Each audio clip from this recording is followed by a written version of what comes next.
Hello and welcome to the latest edition of your Concord Coaches Corner. I'm your host, Cole Clunan, here with head men's basketball coach Kim McBride. Coach, it's always good to have you on the show. Thanks for having me. Kind of start things off, you started the season off 1-1, earned a victory against Fayetteville State before losing a heartbreaker to nationally ranked Winston-Salem State. What are some bright spots that you've seen so far from those two games? It was a good experience for us. We knew when we scheduled that game we wanted to challenge ourselves in the region, and the bright spot that we have, there was a lot of bright spots, but we know we have competitors. We have a very good team.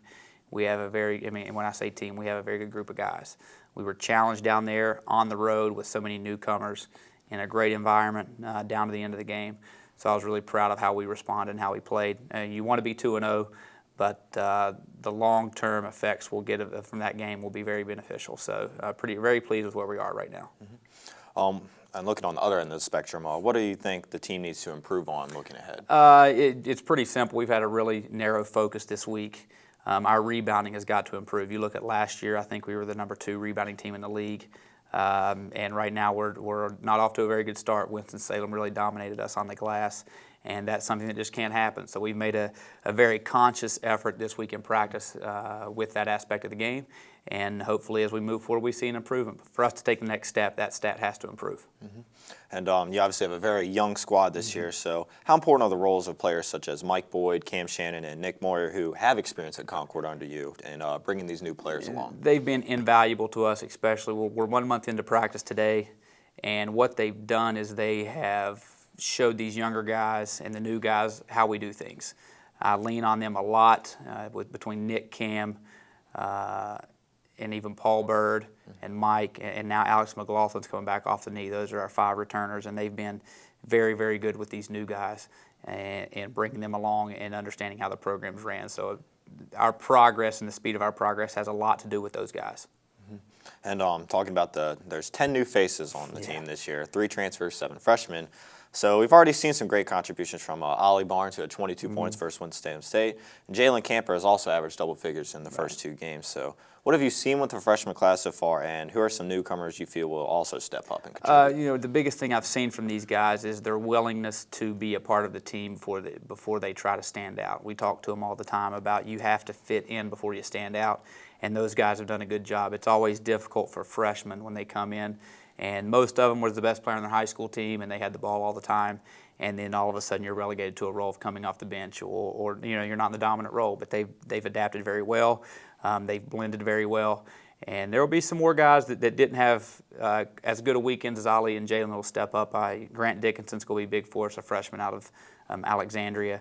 Terry Hopewell went down there, and he probably faced as good as big guys as we'll see all year, a sophomore out of Columbus. And A.J. Williams will step up. He's still getting comfortable within what we're doing. Those are the 3 guys that we feel will take another step forward. But these newcomers have been a very bright spot, and they've solidified the future of the program. Mm-hmm. And you obviously have the first home game of the year coming up on Monday against Bluefield State. You've already stressed the importance of rebounding. Right. So what are some other things that you guys are working on in order to get off to a good start? Yeah, we mentioned that's the biggest one, the rebounding aspect. And the next step beyond the rebounding is us just playing and becoming more comfortable with one another, becoming more comfortable with the speed of the game. And like you mentioned, we have 10 newcomers. So the biggest thing we need to do is play with one another on the court in live action, because as much as we want as coaches to simulate that in practice, you just can't. So the rebounding is probably the stat-wise what we need to improve on the most, but further than that, we just need to start playing basketball games, and we're looking forward to the home crowd in the Carter Center, especially against Bluefield State, and to see where we are after Monday. Mm-hmm. And you also coming up, you have a court dedication for former coaches Steve Cox and the late Don Christy. How does it mean, or what exactly does it mean to follow in the footsteps of these coaches? And I'll be honest, it really didn't hit me until on June 1st we had the memorial service for Don Christy, and when they announced the naming of the court, Christy Cox Court, which was a phenomenal idea, and it kind of hit me at that point that I'm very fortunate to be the next guy. I'm the 3rd coach in 47 years, and what those 2 have done for this program, it can't be measured. I'm very, very fortunate. I don't take it for granted what it means.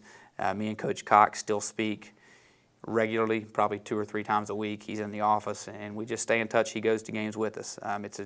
We miss Coach Christy every day. When I was a player here, Don Christy was a great man, and the two things I take away, or the biggest thing I take away from both of those men is how they treated people, and I'm in debt to them forever for it, and I'm very fortunate to be the next guy in line to follow those guys.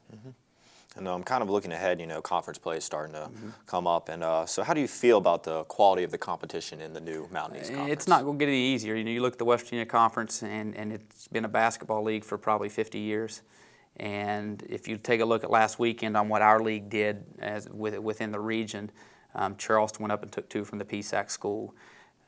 Fairmont took 2 from Bowie State and Virginia State.